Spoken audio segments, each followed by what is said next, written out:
Hey everyone, this is MusicTechHelpGuy, and welcome to part 5 of my Logic Pro 10 101 course.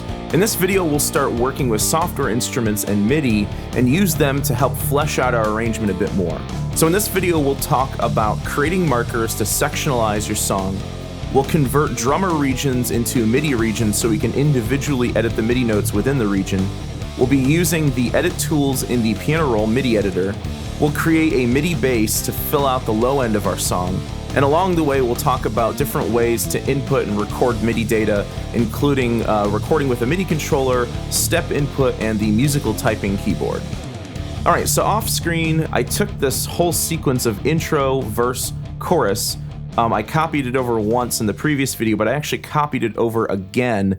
And what I did was I took out the verse. So essentially now my new song order is intro, verse, chorus, intro, which is just like an instrumental break, verse, chorus, and then the instrumental break again, but this time it's going to be a guitar solo is actually going to go there, the chorus again, and then I put a little ending tag. So let me just play that ending tag for you.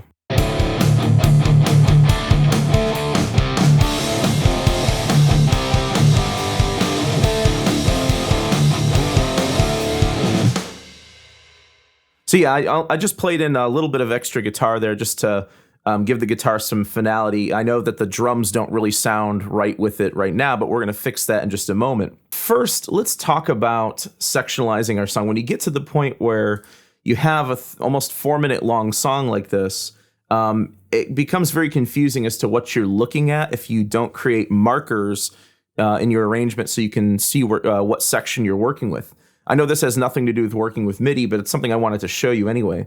So to create markers in Logic, what you do is you click right here on this icon. This shows and hides global tracks. You can also hit G in your keyboard to show these. And what you can do is you place your playhead wherever you want the marker to go. And you can see there's the marker track right here. And there's a little plus sign over here. So you just hit the plus sign, and it creates a marker. So you can double click on this and call it whatever you want. I'll call this intro. And what I'm going to do is tab over to where the verse starts. Now, the verse starts right here at measure 18, I believe. Yeah. And the way I'm tabbing over, remember, you can use the greater than, less than keys to tab left and right by 1 bar at a time, but you can also hold shift and jump over 8 bars at a time. So each of my sections is 16 bars long, so I'm just tabbing over twice, and now we're at the verse. So I'm going to click the plus sign again to create another marker, and I'll call this verse 1. I'll tab over to the chorus. Call this the chorus. Okay, so after you've got all your markers created, you may have something like this. So I've got the song completely sectionalized now. What I'm going to do is I'm actually going to color these markers so that when we collapse our global view here, it doesn't just have the text, it actually has like a tab that's colorized. So to go to your colors, you go up to View and then go down to Show Colors, or you can press Option C to pull up the color palette here. Now you can use the color palette to color regions as well. You can create whatever color you want for these, but you can also use them to color your tabs or your marker tabs up here. So let's go ahead and let's make the intro red, the instrumental breaks red, and the guitar solo, which is also that, and the ending actually is derived from that. Let's make our choruses yellow, or verses yellow rather. And we'll make the choruses blue. And we can close out our color palette. So then when we collapse our global tracks, now we've got everything nice and neat and labeled. And it's also colorized, so it just makes it really easy to see where you are in the song. Another thing is that now that we have the song nice and sectionalized, we don't have to rely on looking at our joining points of our edits to kind of see what part of the song we're in. So what I'm going to do is drag over all of these clips. I'm going to hit J. Now, J will create a new audio file for each track. It's called Join Per Track. There's actually another join function that's just called join, which is Command J. If I use Command J on all of these, what would happen is it would collapse both tracks into a single file. I don't want that. I want one recording per track. I still want to keep them separate. So we're going to hit Create here, and it will join or bounce that entire region together, and then it'll do the same for the second track, but it also changes the color back to the default color, which I don't care. It looks fine to me. All right, next let's edit the MIDI data within the drummer region to make it match the ending guitar riff a little bit more. So right now what we have is this.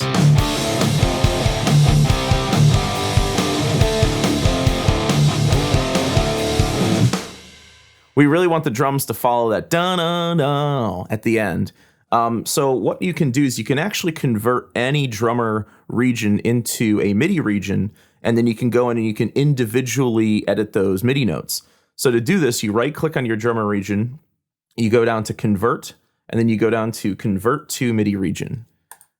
So now we have a MIDI region instead of a drummer region. So the downside is we can't double-click on this and adjust all the automatic features within drummer, but what we can do is we can double-click on this and open up our piano roll editor. Now, the piano roll editor is a MIDI editor. It's the most commonly used MIDI editor, unless you're scoring music for, like orchestral scores and things like that. Then you could use the score editor. There's also a step editor, but I don't really find it super useful anymore.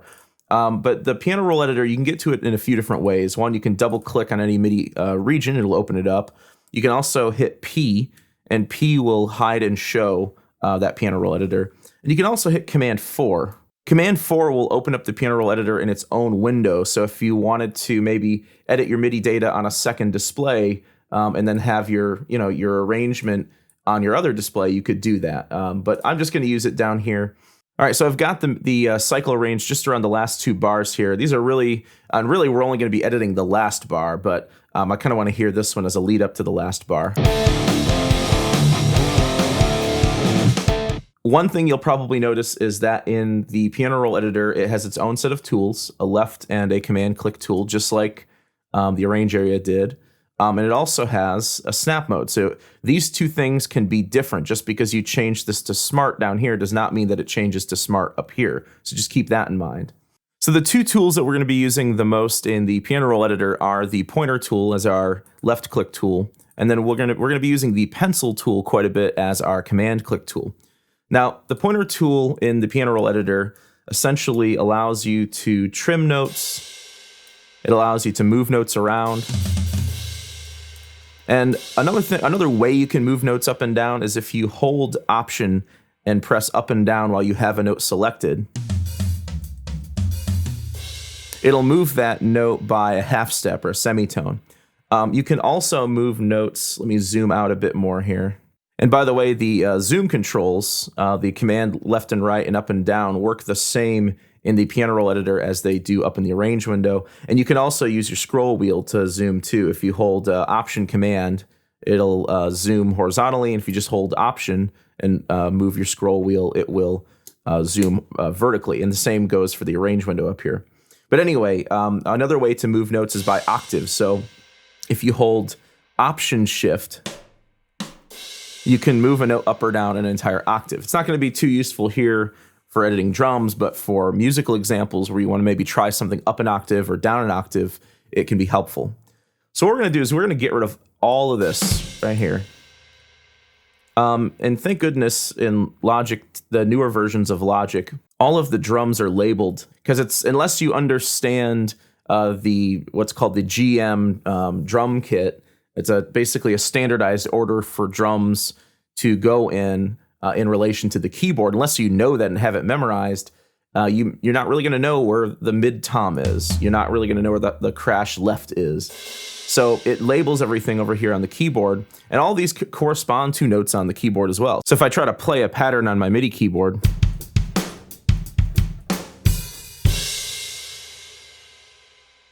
all of those notes correspond to the MIDI keyboard. Now, drums I don't really find super useful to try to play them in, unless you're doing like just the kick, then just the snare individually. But you can record in notes that way.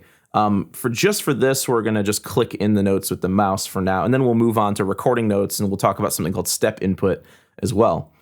So this very last bar here, that da-na-na, I want the kick, snare, and crash cymbals to follow that. So what I'm going to do is I'm going to start with a snare rim shot here. This is on the note E1. Type in a note with my pencil tool. I'm going to type in another note elsewhere. I'm just going to move it over, and then I'm going to pull it down onto that same note. Because I want to create a flam, a snare flam, which is basically both sticks slightly offset from each other. I'm going to put a kick in here. Kick is C1. Actually, 2 kicks. So we've got the rhythm there. And now let's add 2 crash cymbals. Let's end with the main crash left up here on C-sharp 2. And then there's another crash way up here. Let's see what that sounds like. It's the ending of the song, so I want the kick and snare to be really loud on these last 3 notes here. So I'm going to drag over all of these. And what you can do is you can adjust the velocity of a MIDI note over here. And the velocity is a value between 0 and 127, or 1 and 127. If you have a velocity of 0, it's effectively, the note is off. You're not going to hear anything. So 1 is really our lowest audible velocity. 127 is going to be the loudest. Now, the thing that I want you to take with a grain of salt here is that velocity does not always mean volume. In most cases, it does.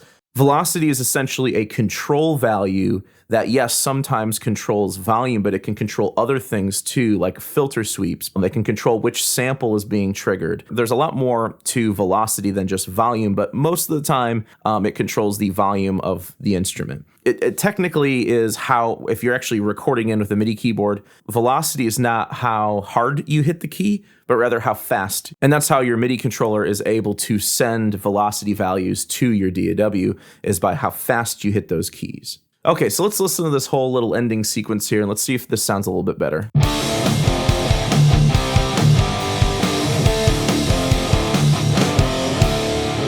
Now, just a side note, there is actually a velocity tool that you can use.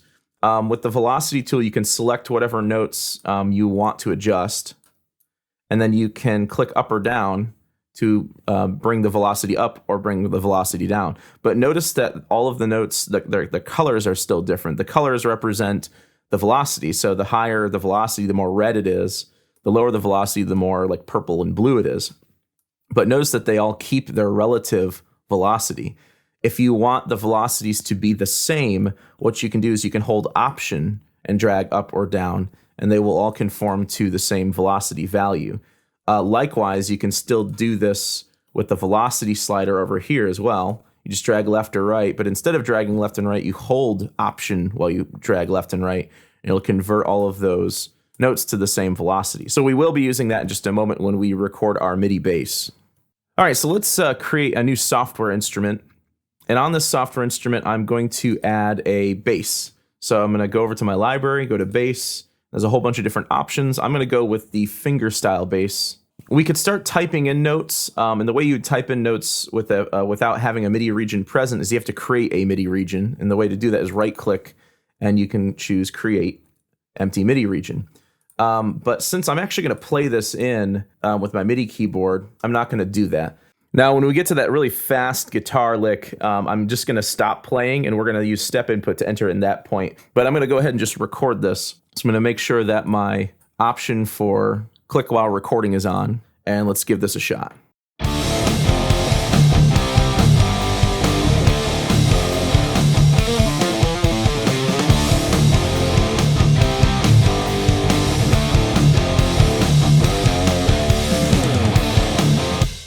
All right, so let's take a listen to this with just the bass soloed.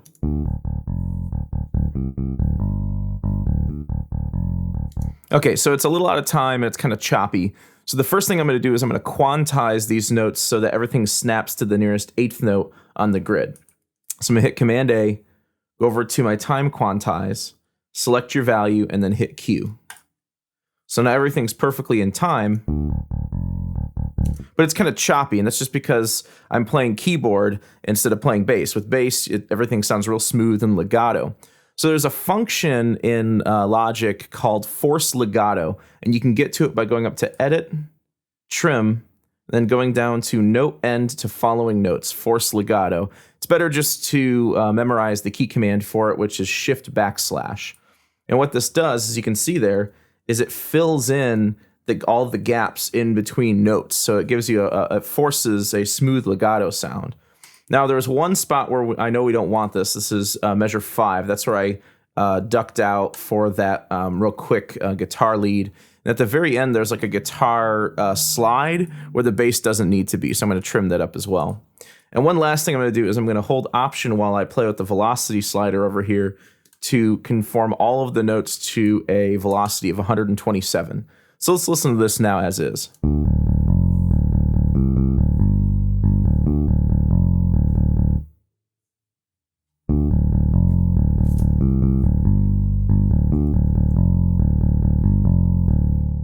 All right, so next what we're going to do is we're going to use a feature called step input to enter in notes for the really fast guitar passage from measure 5 to measure 6. It sounds like this. Now, I know the right notes to play, I just can't play them that quickly. So the first thing we're going to do is we're going to go up to Window and go down to Show Step Input Keyboard. You can also use the key command, Option Command K to pull this up. And what this does is it allows you to choose which rhythmic duration you want to enter notes at. So I'm going to choose a 16th note. And then we're going to turn on this button right here, which is the MIDI in button. It'll highlight in red. And then we're just going to set our playhead to the starting point where you want to enter a note. So the great thing about step input is it allows you to use your MIDI keyboard, or you can use your typing keyboard, which you can pull up the typing keyboard with Command K if you don't have a MIDI controller. But it allows you to use your MIDI controller to enter in notes really as slowly as you want, one by one. You can also enter in chords. The problem is that you have to make sure if you want individual notes not to accidentally overlap them or they will become chords. So I can't play it like that. Otherwise, it's just going to overlap the notes. I have to play each note very distinctly from the next and put some space between them. So let's type in the notes. It's A, B flat, A, and then D, F, A, E, F, E, A, D, A, C. Now that last note C is actually a quarter note, so we'll pull that out. And the main thing, a really important thing here is to remember to turn off step input or turn off the MIDI in, or you'll continue to accidentally enter in notes. So let's see what that sounds like. Let's try it just with the bass. Let's just hear the bass soloed. Cool. I'm going to drag over these notes, conform their velocities to 127, but I want to be a little bit quieter on this passage. I don't want it to sound like a MIDI bass. I want it to sound like a natural bass. So let's listen to this whole passage now.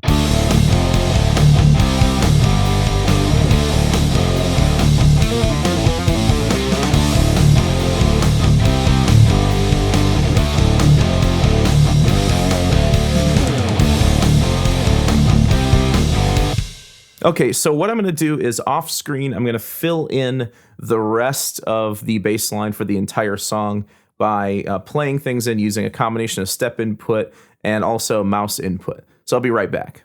All right, so I've got the bass completely filled out throughout the whole song. One thing I wanted to show you that was really helpful is it's one of the newer tools in Logic. It's called the brush tool. The brush tool allows you to essentially create repeated notes. So this was incredibly helpful, especially in the verse, where I have all of these repeated notes. So you can just kind of click and drag to the left or right, and you can fill in all of those notes without having to click each one in individually. And also, just a side note, when you drag over notes, you will normally just hear them, and as you're typing them in, you'll hear them. If you don't want to hear notes as you drag over them, if that becomes a nuisance, you can turn off this green MIDI out button, and then when you drag over notes, you won't hear them anymore. Now you'll still hear them during playback, but during editing you won't hear them. So that's a cool little feature there that you can turn that off if you find that a nuisance. So let me go ahead and I'm going to play you what the bass and bass sounds like in the verse and the chorus, and then I'll just kind of highlight the MIDI so you can see it as it plays through.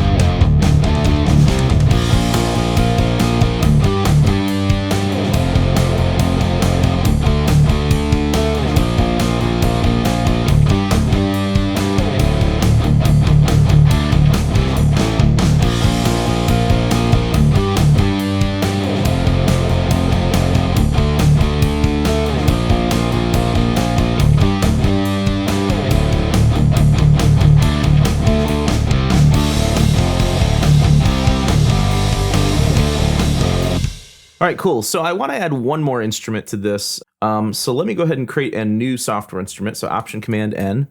This time I'm going to select an individual instrument. I'm not going to use the library because I want just a dry, I want to start with just a dry piano sound, and then we'll add our own effects to it. So for this track, I'm going to go right here where it says instrument, and we're going to select a very specific instrument, and that instrument is the EXS24. This is a sampler, sample-based instrument within Logic.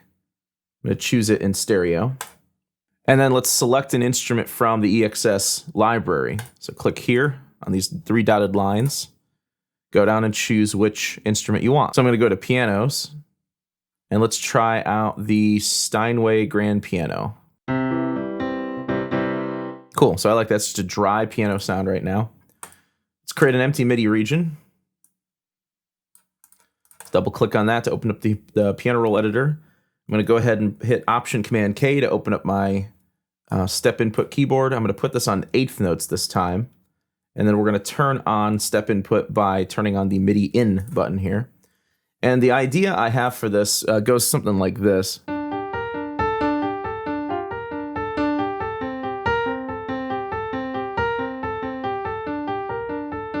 So it's just kind of like a repeating ostinato, fills some of the space in the chorus a little bit.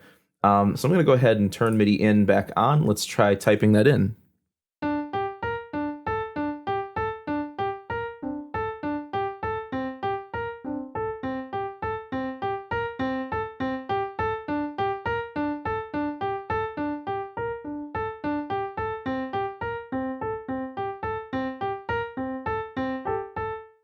So I got some wrong notes in there. Let's turn off MIDI in. Let's go and fix those notes. Let's see. So let's just solo this out and let's give this a listen.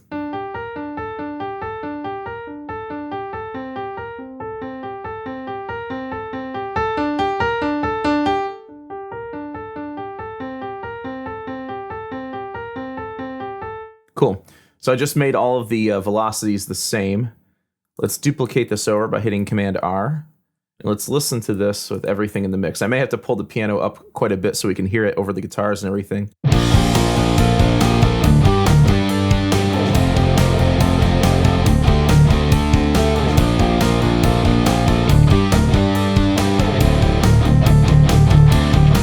Okay, so right there it goes back to the D chord, and I went down to C here on this bottom note. So I'm going to hit Option, I'm going to drag over those notes, hit Option and up twice to bump this up to D, and that should probably make more sense now.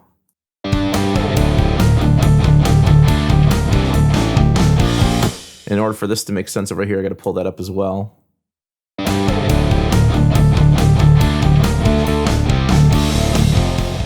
Okay, so I tweaked the last measure here just to kind of give it some more resolution as we go back into the instrumental break. It sounds like this now. All right, so let's add some like delay and reverb to our piano to give it more of like an ambient texture. So what I'm going to do is I'm going to go down to audio effects right here. I'm going to go down to delay. I'm going to use a delay called the stereo delay. So let's just use the stock setting right out of the box and see what this sounds like.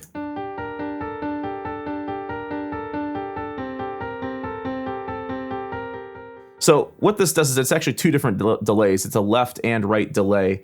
What you can also do is you can filter out the signal of the wet signal of the delays. So I don't want the delays to sound like just straight echoes of the original. What I want them to sound more like is like a filtered version of the original. So I'm going to band limit the delays to be more of like a mid-range delay. And then you can pull up the amount of delay that you hear here. This is the blend between basically fully wet signal and fully dry signal.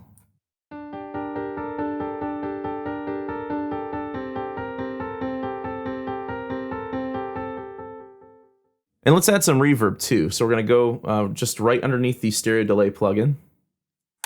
Go down to reverb, and we're going to use a plugin called Space Designer, which is a really cool reverb plugin. Let's choose a preset. Let's choose large spaces, plate reverbs, sustain plate.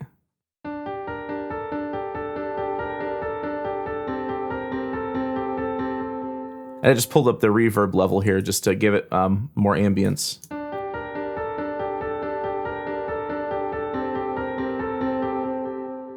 Cool, so let's hear what that sounds like with everything in.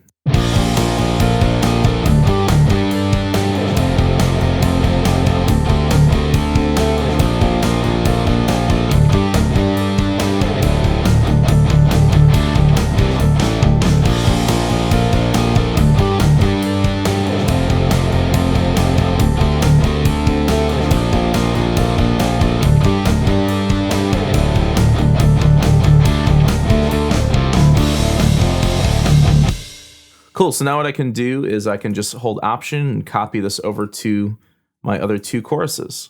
So our song is getting fleshed out nicely. We've got a combination of the drummer instrument, we've got audio, and we have software instruments and MIDI in here as well. In the next video, I want to talk about something called flex time. And what flex time does is it allows us to essentially quantize audio. And we're going to make our two guitar tracks even tighter rhythmically than they already are, so that they really fit well in the pocket with the drummer and the bass.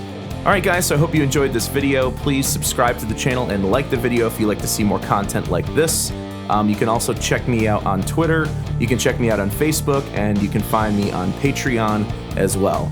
So again, I hope you enjoyed the video. Thanks for the support, and thanks for watching.